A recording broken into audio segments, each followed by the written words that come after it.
जय श्री राधे कृष्ण। आप सभी का आपके अपने YouTube channel BK Mishra present में बहुत बहुत स्वागत है। आइए सुनते हैं वैशाख मास महात्म्य कथा में 13वें अध्याय की कथा। तो बोलिए प्रेम से भगवान विष्णु की जय, माता लक्ष्मी की जय, सर्वदेवी देवता की जय। ब्रह्मा जी कहने लगे कि हे यम, इसमें आश्चर्य की क्या बात है। गुण वालों से ईर्षा करना दुख का कारण होता है। जिनके नाम मात्र के जपने से परम पद की प्राप्ति हो जाती है, तो वह राजा शासन से वैकुंठ क्यों न जाए। यज्ञ करने से तो फिर जन्म लेना पड़ता है, परंतु जो भगवान को प्रणाम करते हैं वह जन्म मरण के फेरों से छूट जाते हैं। जिनके हृदय में हरि यह दो अक्षर है, उनको कुरुक्षेत्र अथवा सरस्वती जाने की क्या आवश्यकता है। जो ब्राह्मण चांडाल अथवा रजस्वला से भोग करते हैं, वह भी हरि के स्मरण से विष्णु लोक को चले जाते हैं। अभ्यक्ष वस्तु को खाने से जो पाप लगता है, वह भी भगवान के स्मरण से छूट जाते हैं। हे यम, इस प्रकार यह वैशाख मास भी भगवान को अति प्रिय है। इसके धर्मों को सुनने मात्र से अनेक पाप दूर हो जाते हैं। जो वैशाख के धर्मों का पालन करता है और उसके गुणों का गान करता है, उन सब पर भगवान प्रसन्न होते हैं। ब्रह्मा जी कहते हैं कि हे यम, उस राजा पर मेरा कोई प्रभाव नहीं, क्योंकि विष्णु के भक्तों को अशुभ करने की किसकी सामर्थ्य है। उनके भक्तों को जरा, मृत्यु, व्याधि आदि का कुछ भी भय नहीं होता। सेवक को स्वामी ने जिस काम के लिए नियुक्त किया है, जब तक उसमें शक्ति है किए जाए, और जब कार्य करने की शक्ति न रहे तो स्वामी से निवेदन कर दे। उसी समय वह उस ऋण से मुक्त हो जाता है। अपना कर्तव्य वह कार्य करने में प्राणी को कोई दोष नहीं लगता। हे यम, जब तुम इस कार्य के करने में असमर्थ हो तो तुम्हारा क्या दोष है। जब ब्रह्मा जी ने ऐसा कहा तो यम अत्यंत दुखी हो आंसू बहाने लगा तथा अत्यंत दीन वाणी से बोला कि हे पितामह, आपकी सेवा में मुझको सब कुछ मिल गया, परंतु अब मुझे अपने काम पर जाने की तब तक इच्छा नहीं है जब तक भूमंडल पर यह राजा राज्य करता है। जब तक इस राजा को इस कार्य से मैं चलायमान नहीं कर देता, मुझको आराम प्राप्त नहीं हो सकता।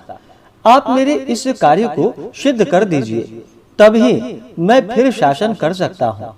यम की यह बात को सुनकर ब्रह्मा जी यम को समझाते हुए बोले कि हे यम, इस वैशाख धर्म में परायण राजा का निग्रह तू नहीं कर सकता, और यदि क्रोधवश तू नहीं मानता तो चल विष्णु भगवान के पास चलते हैं।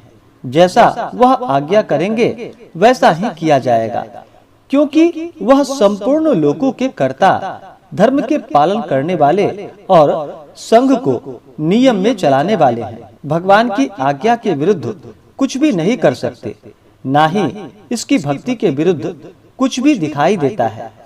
ऐसा कहकर ब्रह्मा जी यम को लेकर क्षीर सागर में गए और निर्गुण रूप परमेश्वर अद्वितीय पुरुषोत्तम भगवान की सांख्य योग से स्तुति करने लगे। इस प्रकार की स्तुति पर श्री विष्णु भगवान प्रकट हुए और गंभीर वाणी से कहने लगे कि तुम्हारे आने का क्या कारण है। क्या तुम राक्षसों के द्वारा सताए गए हो। यम का मुख मलिन और कंधे क्यों झुके हुए दिखाई देते हैं। तब ब्रह्मा जी कहने लगे कि हे प्रभु, राजा कीर्तिमान की आज्ञानुसार उनके शासन में सब मनुष्य वैशाख मास के धर्म का पालन करके विष्णु पद को प्राप्त करते चले जा रहे हैं। इस कारण जब सारी यमपुरी खाली हो गई तो यम युद्ध करने के लिए राजा के पास गया और अपना दंड उठाकर राजा को मारने लगा, तो आपका सुदर्शन चक्र ने इसको परास्त कर दिया। अब वह दुखी होकर मेरे पास आया है। हम आपके भक्तों को दंड देने की सामर्थ्य नहीं रखते हैं, इसलिए आपकी शरण में आए हैं। अब हे महाप्रभु, आप राजा को दंड देकर अपने यम की रक्षा करो। ब्रह्मा जी की यह बात सुनकर भगवान विष्णु हंसकर कहने लगे कि हे ब्रह्मा जी तथा यम, मैं लक्ष्मी जीव अपने देह को और प्राण को भी त्याग कर सकता हूँ। श्री वरुण कौस्तुभ मणि तथा वैजंती माला का भी त्याग कर सकता हूँ। श्वेत द्वीप, वैकुंठ, क्षीर सागर, गरुड़ और शेष को भी छोड़ सकता हूँ, परंतु अपने भक्तों को नहीं छोड़ सकता। आप ही सोचिए, जिन्होंने मेरे लिए सर्वस्व त्याग दिया, अपनी आत्मा मुझ में ही लगा दी, और उनको कैसे त्याग सकता हूँ। हे यम, मैं तेरे दुख को दूर करने का उपाय बताता हूँ। इस राजा की आयु मैंने 10,000 वर्ष की है, जिसमें 8,000 वर्ष व्यतीत हो चुके हैं। अब 2,000 वर्ष की आयु भोगकर वह मेरी सायुज्य भक्ति को प्राप्त होगा। तब वेन नाम का राजा बड़ा दुराचारी होगा और वेदों वह धर्मों को नष्ट कर देगा। तब वैशाख धर्म का लोप हो जाएगा और वह स्वयं ही अपने पाप से जल जाएगा। फिर मैं प्रभु का अवतार लेकर पुनः धर्म की स्थापना करूंगा और वैशाख धर्म भी मनुष्यों से करवाऊंगा। जो मेरा भक्त है, जिसने मुझ पर ही अपना ध्यान लगा दिया है और सर्वस्व त्याग दिया है, वह कोई हजारों में से एक ही होता है। उनको ही वैशाखोक्त धर्म कहना चाहिए। बहुत थोड़े मनुष्य पृथ्वी पर मेरे धर्म को जानने वाले हैं। हे यम, तू अब किसी प्रकार से दुखी मत हो, तेरे कार्य की सिद्धि हो जाएगी। वह राजा तेरा भाग भी देगा। अब दुख को छोड़कर पराक्रम प्राप्त कर। बल अधीन होने के कारण तुम्हारे पराक्रम का अंश तुम्हारा शत्रु ही खा जाता है। भाग का अधिकारी अपने भाग को ही ग्रहण करता हुआ दुखी नहीं होता। जो मनुष्य विधि से प्रतिदिन स्नान, अर्थ, जल कुंभ, दही, अन्न आदि का दान नहीं करेंगे, उनका वैशाख धर्म निष्फल ही हो जाएगा। वह राजा अवश्य तुमको भाग देगा, क्योंकि वह मेरा अनन्य भक्त है। जो कोई प्राणी तुम्हारा भाग देखकर वैशाखोक्त धर्म करे, उसके कार्य में तुम विघ्न मत डालो, और जो तुम्हारा भाग दिए बिना ही केवल तुम्हारा भजन करता है, उसको तुम मेरी आज्ञा से अवश्य दंड दो। उस राजा से तुम्हें भाग दिलाने के लिए मैं सुनंदन को भेजता हूँ। वह अवश्य ही राजा को समझाकर तुम्हारा भाग दिलाएगा। इस प्रकार हर तरह से यम को आश्वासन देकर भगवान अंतर्ध्यान हो गए और यम भी अपनी पुरी को चला गया। फिर भगवान की आज्ञा से जैसे सुंदर ने राजा को समझाया, सभी ने वैशाख मास के धर्मों में यम को भाग दिया। इसलिए वैशाख मास में प्रतिदिन यम के निमित्त स्नान, अर्घ्य आदि करना चाहिए, अन्यथा वैशाख धर्म निष्फल हो जाता है। वैशाख की पूर्णिमा को सबसे पहले यमराज के निमित्त अन्न दान करना चाहिए। अन्न के साथ ही घड़ा तथा दही भी होना चाहिए। शीतल जल, दही, अन्न, तरबूज का दान करना चाहिए। इन सब को कांसे के पात्र में रखकर भगवान को अर्पण करे। फिर भगवान की प्रतिमा बनाकर किसी दरिद्र ब्राह्मण को देवे। पूजा की सब सामग्री से ब्राह्मण का पूजन करे। इस प्रकार राजा अपनी समस्त आयु भोग कर अपने पुत्र पौत्र आदि के सहित वैकुंठ को चला गया।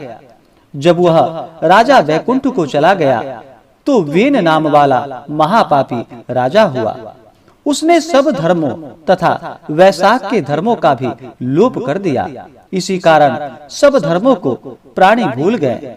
यह सुनकर राजा मिथिलेश ने कहा कि हे ब्राह्मण, आपने कहा कि राजा वेन पहले मनवंतर में हुआ। अब आप ऐसा कह रहे हैं कि यह बातें मेरी समझ में नहीं आई। तब शुकदेव जी कहने लगे कि युग और कल्पों की व्यवस्था पुराणों के विषय अनुसार है, इसलिए इस विषय में शंका करने की कोई बात नहीं।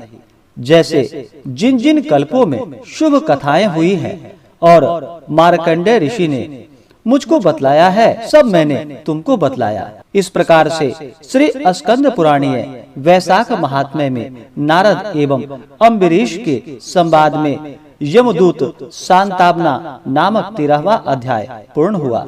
तो बोलिए प्रेम से भगवान विष्णु की जय। अब सुनते हैं भगवान विष्णु की आरती। तो बोलिए प्रेम से भगवान विष्णु की जय। ओम जय जगदीश हरे स्वामी जय जगदीश हरे। भक्त जनों के संकट दास जनों के संकट क्षण में दूर करे। ओम जय जगदीश हरे। जो ध्यावे फल पावे दुख बिन से मन का स्वामी दुख बिन से मन का। सुख संपत्ति घर आवे सुख संपत्ति घर आवे कष्ट मिटे तन का। ओम जय जगदीश हरे। मात पिता तुम मेरे शरण गहूँ मैं किसकी स्वामी शरण गहूँ मैं किसकी।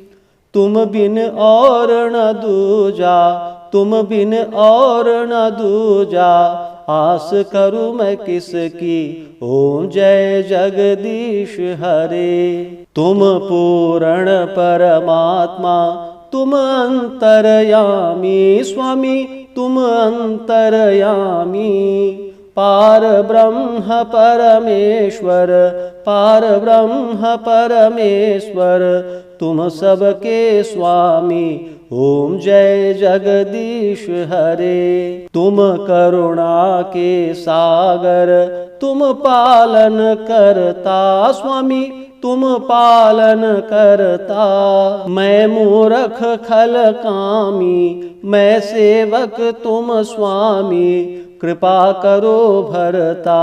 ओम जय जगदीश हरे। तुम हो एक अगोचर सबके प्राणपति स्वामी सबके प्राणपति। किस विधि मिलूं दया मैं किस विधि मिलूं दया मैं तुमको मैं कुमति। ओम जय जगदीश हरे। दीन बंधु दुख हरता तुम ठाकुर मेरे स्वामी तुम ठाकुर मेरे। अपने हाथ बढ़ाओ करुणा हाथ बढ़ाओ द्वार पड़ा तेरे। ओम जय जगदीश हरे। विषय विकार मिटाओ पाप हरो देवा स्वामी पाप हरो देवा। श्रद्धा भक्ति बढ़ाओ श्रद्धा भक्ति बढ़ाओ संतन की सेवा। ओम जय जगदीश हरे। ओम जय जगदीश हरे। स्वामी जय जगदीश हरे। भक्त जनों के संकट दास जनों के संकट क्षण में दूर करे। ओम जय जगदीश हरे। ओम जय जगदीश हरे। तो बोलिए प्रेम से भगवान विष्णु की जय। माता लक्ष्मी की जय। भगवान श्री कृष्ण की जय। सर्वदेवी देवता की जय। धर्म की जय हो अधर्म का नाश हो प्राणियों में सद्भावना हो विश्व का कल्याण हो सकल ग्राम समाज की रक्षा हो गौ माता की रक्षा हो अपने अपने माता पिता की जय हो अपने अपने गुरुजनों की जय हो सर्वदेवी देवता की जय हो। नमः पार्वती पतये हर हर महादेव। इसके आगे की कथा जो कि आप अगले अध्याय में श्रवण कर पाएंगे। तो आशा करता हूँ कि यह जानकारी आपको अच्छा लगा हो। इसी प्रकार से ज्ञानवर्धक जानकारियाँ प्राप्त करते रहने के लिए व्रत पूजा के बारे में जानने के लिए कथा को सुनने के लिए चैनल पे अगर आप पहली बार आए हैं तो चैनल को लाल बटन दबा करके सब्सक्राइब करें। साथ में बेल आइकन घंटी को दबाएं ताकि आने वाली वीडियो का नोटिफिकेशन आपको समय से मिलता रहे। वीडियो को लाइक करें, शेयर करें। सुखी रहें और स्वस्थ रहें। जय श्री राधे कृष्ण। धन्यवाद।